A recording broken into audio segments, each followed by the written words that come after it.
Hello मेरे प्यारे बच्चों। बच्चों, आपकी मांग पर मैं लेकर के आ चुका हूँ सोशलॉजी का लॉन्ग क्वेश्चन को। तो चलिए लॉन्ग क्वेश्चन का हम लोग आंसर को करते हैं।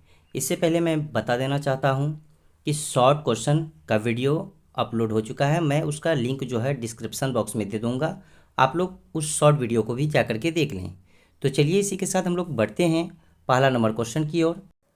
देखिए पहला नंबर क्वेश्चन क्या कह रहा है, संयुक्त परिवार की मुख्य विशेषताओं का चर्चा करें। तो संयुक्त परिवार की मुख्य विशेषताएं निम्नलिखित हैं। पॉइंट नंबर 1 में क्या कहा है, संयुक्त परिवार में कई पीढ़ियों के लोग एक साथ रहते हैं। जो हमारे चाचा दादा लोग हैं और हमारे पिताजी लोग हैं वो सभी मिल करके इस पीढ़ियों में रहते हैं, जिससे इसके सदस्यों की संख्या अधिक होती है। फलतः संयुक्त परिवार का आकार बड़ा होता है। जब साथ मिल करके सब कोई रहेंगे तो ऑटोमेटिक है कि परिवार के सदस्य ज़्यादा होंगे, और ज़्यादा होंगे तो संयुक्त परिवार का भी आकार बड़ा होगा, है ना। चलिए आप लोग स्क्रीनशॉट लेते रहिएगा।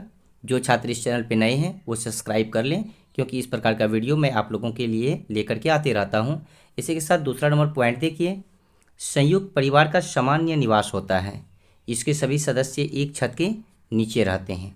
तीसरा नंबर पॉइंट है, पूरे परिवार का रसोई घर एक होता है। जो खाना उना पकाया जाता है, भोजन जो पकाया जाता है ना, वो सदस्य जो है सभी के लिए पकाए जाते हैं उसमें भोजन। अब चौथा नंबर है कि संयुक्त परिवार की संपत्ति संयुक्त होती है, जिस पर सभी सदस्यों का अधिकार होता है और सभी की आवश्यकताओं की पूर्ति होती है। क्लियर है। देखिए पांचवा नंबर पॉइंट है, संयुक्त परिवार एक कर्ता होता है। जो परिवार का वृद्धों पुरुष जो होते हैं सदस्य होते हैं, है ना, और ये परिवार की प्रधानता होती है। छठा नंबर है, परिवार का पूजा गृह संयुक्त होता है, जहाँ परिवार के सभी सदस्य पूजा करते हैं। जितने भी सदस्य हैं वो सभी के सभी जो है पूजा घर में क्या करते हैं, पूजा करते हैं, अर्चना करते हैं, है ना। दूसरा नंबर देखिए क्वेश्चन क्या है कि वर्ण तथा जाति में अंतर स्पष्ट करें। वर्ण तथा जाति में निम्नलिखित अंतर पाए जाते हैं। पॉइंट नंबर 1, वर्ण की संख्या कम होती है जबकि जाति की संख्या अधिक होती है। पॉइंट नंबर 2, वर्ण वही विवाही है जबकि जाति अंतर्विवाही है। तीसरा नंबर पॉइंट, वर्ण में कर्तव्यों की व्याख्या की गई है जबकि जाति में निषेधों की। ये अंतर आप लोग याद रखिएगा, क्योंकि एग्जाम में ये क्वेश्चन बराबर आए हैं और इस बार भी संभावनाएं हैं आने की। देखिए चौथा नंबर पॉइंट है, वर्ण गुण और कर्म पर आधारित है लेकिन जाति जन्म पर आधारित है।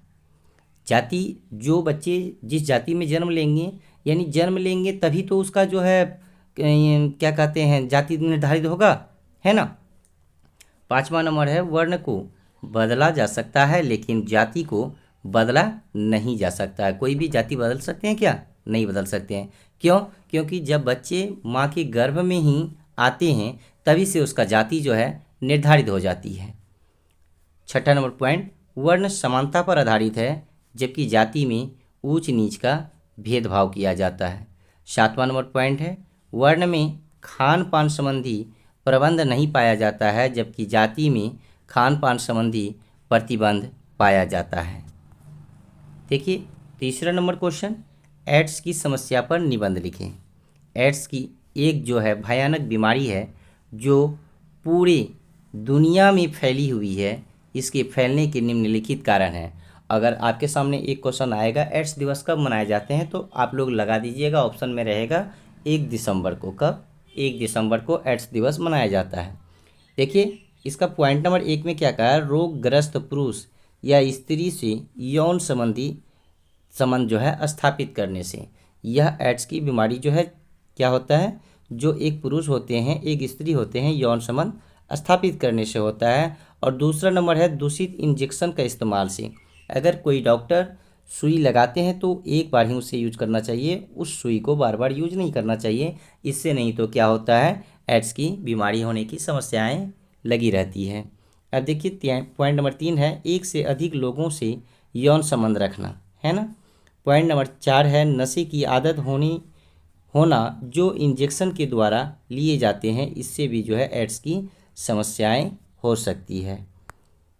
अब देखिए इसके लक्षण क्या क्या हैं। इसके लक्षण निम्नलिखित हैं। देखिए पॉइंट नंबर 1 में क्या कहा, शारीरिक वजन में 10% की अधिक कमी होता है। पॉइंट नंबर 2, 1 महीने से अधिक क्रांतिक दस्त लगना। पॉइंट नंबर 3, 1 महीने से अधिक अवधि तक निरंतर बुखार रहना। पॉइंट नंबर 4, पूरी त्वचा पर खुजली वाली पत्तियां। एड्स के वायरस अगर खून में एक बार आ जाए तो 6 महीने से 6 साल के अंदर वायरस इतना फैल जाता है कि मृत्यु निश्चित है। बच्चों में यह और भी तीव्रता से फैलता है। एड्स के रोगी में टीबी होने का भी डर बना रहता है। एड्स का अभी तक कोई निदान नहीं ढूंढा जा सका है। वायरस निरोधी दवाइयाँ जैसे ज़ाइडोउडून से ज़्यादा इस बीमारी को तेज़ी से उभरने से रोकने में सक्षम हुई है। इस वायरस के विरुद्ध किसी टीके की खोज होना एक बहुत बड़ी उपलब्धि होगी। इस वायरस का अभी तक कोई जो है खोज नहीं निकल पाया है, लेकिन वायरस के विरुद्ध किसी टीके का खोज होना एक जो है बड़ी उपलब्धि मानी जाएगी। देखिए, चौथा नंबर प्रश्न क्या कह रहा है कि भारत में जनसंख्या वृद्धि के कारणों का व्याख्या करें। भारत में स्वतंत्रता के बाद 1951 में यहाँ की जनसंख्या 36.10 करोड़ थी। इसके बाद जनसंख्या में तेज़ी से वृद्धि हुई और वर्ष 2011 की जनसंख्या के अनुसार यहाँ की जनसंख्या 121 करोड़ से अधिक हो गई और जनसंख्या में तेज़ी से वृद्धि के निम्नलिखित हैं, है ना। देखिए, पॉइंट नंबर 1, अशिक्षा। अशिक्षा के कारण अधिकांश व्यक्ति परिवार में अधिक बच्चों के जन्म से पैदा होने वाली हानियों को नहीं समझ पाते हैं।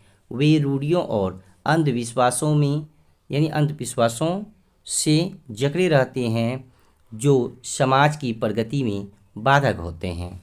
पॉइंट नंबर 2 है निम्न जीवन स्तर।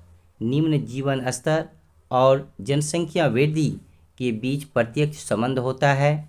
निम्न जीवन स्तर के कारण लोगों को मनोरंजन की सुविधाएं नहीं मिल पाती है, फलतः स्त्रियों में गर्भधारण की संभावनाएं बढ़ जाती है। देखिए, तीसरा नंबर पॉइंट क्या कहा है कि बाल विवाह का प्रचलन। बाल विवाह के फलस्वरूप पति पत्नी बच्चे को जन्म देने के लिए अधिक समय मिल जाता है, फलतः उनके बच्चों की संख्या अधिक होती है। देखिए, चौथा नंबर संयुक्त परिवार। संयुक्त परिवार के कारण साधनों की कमी के बाद भी अधिक संतानों के जन्म और उनके पालन पोषण को एक समस्या के रूप में नहीं देखा जाता है।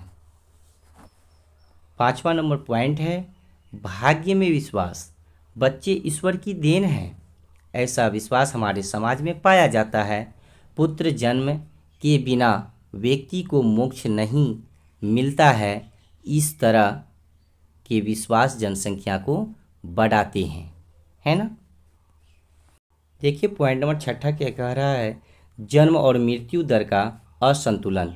स्वास्थ्य और चिकित्सा सुविधा की उपलब्धि से मृत्यु दर कम हुई है, परंतु अशिक्षा और परंपरागत विश्वासों के कारण जन्म दर में कमी अधिक नहीं हुई है।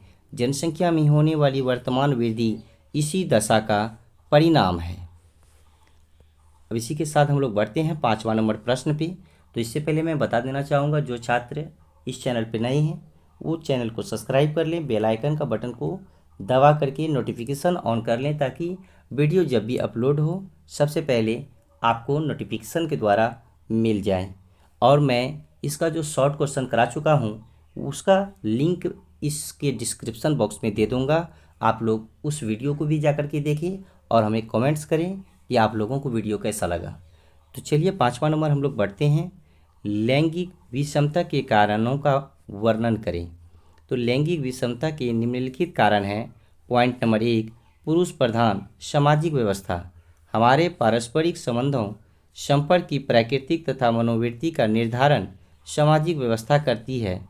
पुरुष प्रधान सामाजिक व्यवस्था में जीवन व्यतीत करने के कारण स्त्रियां स्वयं ही अपने आप को पुरुष के अधीन मानने लगी है।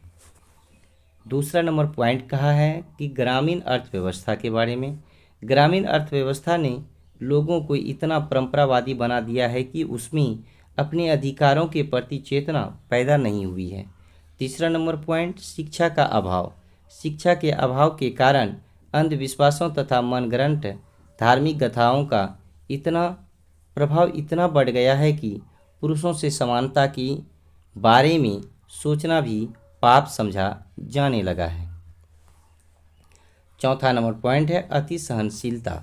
स्त्रियों में अति सहनशीलता पाई जाती है। इसका फायदा उठाकर पुरुषों ने उनका मनमाना शोषण करना शुरू कर दिया है।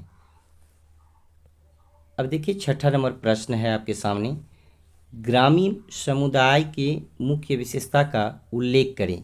तो देखिए भाई, ये वीडियो थोड़ा बड़ा होगा, जैसे 40 मिनट 45 मिनट का, तो आप लोग घबराए नहीं और वीडियो को अंत तक देखें। लॉन्ग क्वेश्चन है, लॉन्ग क्वेश्चन का भाई वीडियो तो बड़ा होगा ही, है ना।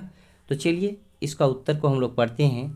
प्रश्न को एक बार फिर से पढ़ लेते हैं। ग्रामीण समुदाय की मुख्य विशेषताओं का उल्लेख करें। भारतीय समाज की संरचना के निर्माण का सबसे बुनियादी आधार गांव या ग्रामीण समुदाय है। इसकी मुख्य विशेषताएं निम्नलिखित हैं। देखिए हम लोग डालते हैं पॉइंट नंबर 1 पर इसका। देखिए इसका मुख्य व्यवसाय कृषि होता है। जो ग्रामीण समुदाय की विशेषताएं हैं उसका मुख्य व्यवसाय क्या होता है? कृषि होता है ना। पॉइंट नंबर 2 देखिए, ग्रामीण समुदाय का आकार छोटा होता है। जो व्यक्ति गांव में रहते हैं उसका समुदाय कैसा होता है? आकार जो है छोटा होता है, समुदाय छोटा होता है। पॉइंट नंबर 3 देखिए, ग्रामीण समुदाय का पर्यावरण प्राकृतिक होता है। इसी का अगला पॉइंट है चौथा नंबर का। देखिए इसमें परिवार समाजीकरण का मुख्य आधार है। परिवार क्या है? समाजीकरण का मुख्य आधार माना गया है ना। पॉइंट नंबर 5, इसमें प्राथमिक संबंधों की प्राधान्यता होती है। छठा नंबर पॉइंट, परंपरागत नियंत्रण की व्यवस्था के द्वारा ग्रामीण समुदाय में सामाजिक संगठन की स्थापना की जाती है। इस कारण ग्रामीण समुदाय को परंपरावादी समुदाय भी कहा जाता है। इसी प्रकार क्या कहा जाता है? ग्रामीण समुदाय को परंपरावादी समुदाय कहा जाता है। देखिए पॉइंट नंबर 7वां, ग्रामीण समुदाय में गतिशीलता बहुत कम पाई जाती है क्योंकि ग्रामीण अपने गांव को छोड़कर किसी दूसरे स्थान पर जाना नहीं चाहते हैं। 7वां नंबर प्रश्न है, मुख्यमंत्री साइकिल योजना क्या है? मुख्यमंत्री साइकिल योजना राज्य सरकार द्वारा वित्त शोषित योजना है। आरंभ में इसके तहत केवल 9वीं में पढ़ने वाली छात्राओं को निःशुल्क साइकिल दी जाती थी।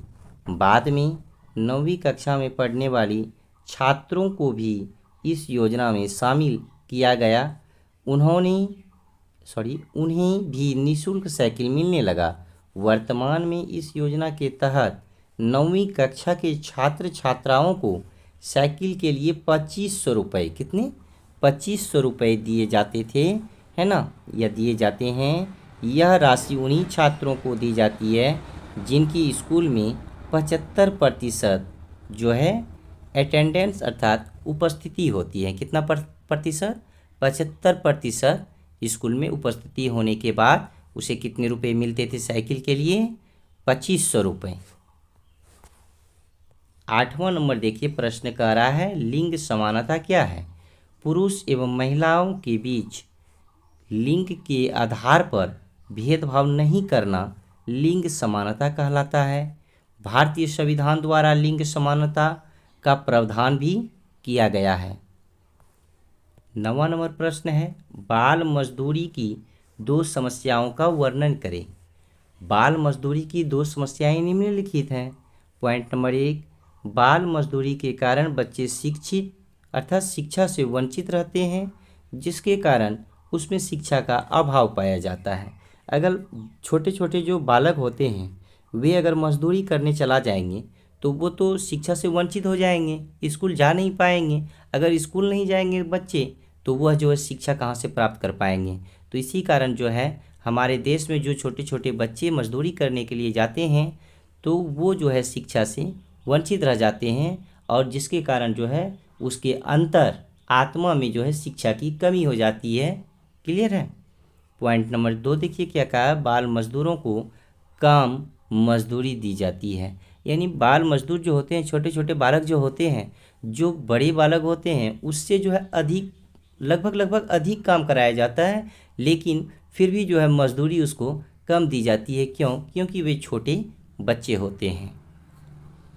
देखिए देखिए अगला प्रश्न है 10वां नंबर, मौसमी बेरोजगारी क्या है? भारत के अधिकांश लोग कृषि के साथ जुड़े हुए हैं। भारत के जो सबसे ज़्यादा लोग हैं वो किसके साथ जुड़े हुए हैं? कृषि के साथ जुड़े हुए हैं। कृषि का कार्य मौसम पर निर्भर करता है। कृषि का कार्य किस पर निर्भर करता है? तो मौसम पर। अगर ऑब्जेक्टिव में आएगा तो आप लोग लगा दीजिएगा। फसलों के बोने और काटने के समय श्रम की मांग बढ़ जाती है, अन्य दिनों जो है श्रमिक बेकार रहते हैं। यह बेरोजगारी मौसम विशेष में रहता है, इसीलिए इसे मौसमी बेरोजगारी कहा जाता है। क्लियर है ना?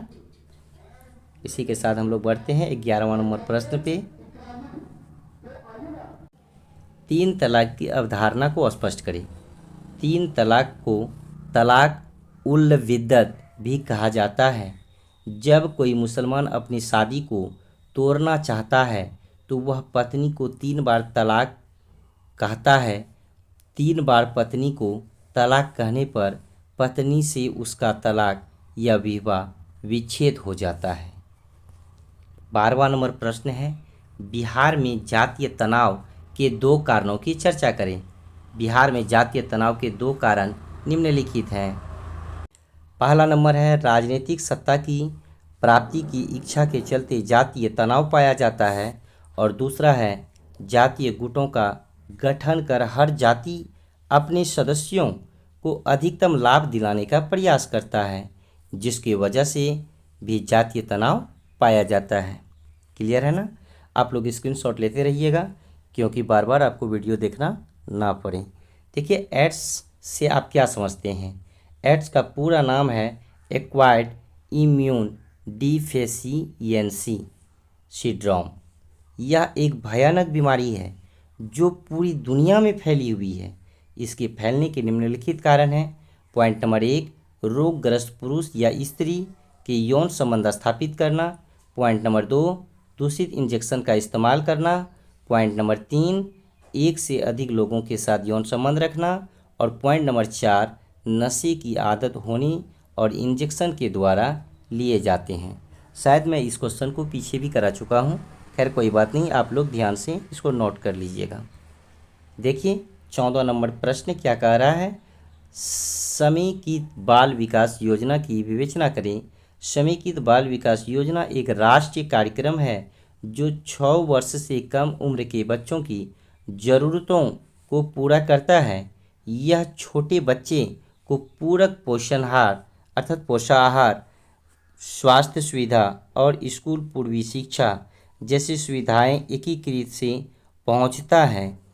6 वर्ष से कम उम्र के बच्चे के पोषण और स्वास्थ्य को बेहतर बनाना इसका उद्देश्य है। 15 नंबर है प्रश्न, राष्ट्रीय एकता क्या है? वह भावना जो नागरिकों में अपने देश के प्रति प्रेम एवं भाईचारा प्रदर्शित करती है, इसे राष्ट्रीय एकता कहा जाता है। यह विभिन्न जातियों, धर्मों, भाषाओं एवं प्रदेशों के लोगों को एक सूत्र में बांधती है। भारत इसका उदाहरण है। यहाँ अनेक विभिन्नताओं बीच एकता पाई जाती है। 16 नंबर प्रश्न देखिए क्या कह रहा है, भ्रष्टाचार क्या है? किसी स्पष्ट या अस्पष्ट लाभ के लिए कानून तथा समाज के विरोध में किए जाने वाला कार्य भ्रष्टाचार कहलाता है। भ्रष्टाचारी व्यक्ति सहयोग, सेवा, कर्तव्य और नियम कानून के प्रति निष्ठा की भावना को त्याग कर केवल अपनी ही स्वार्थ की पूर्ति में लगा रहता है। अगला प्रश्न है, तस्करी क्या है? तस्करी एक आर्थिक अपराध है। वर्जित सामग्री या वस्तु की चोरी, छिपे तथा गैर कानूनी तरीके से एक देश से दूसरे देश में लाना तस्करी कहलाता है। आज कल अफीम, चरस, हीरोइन, सोना, हथियार, विस्फोटक सामग्री, दुर्लभ कलाकृतियों का तस्करी किया जा रहा है।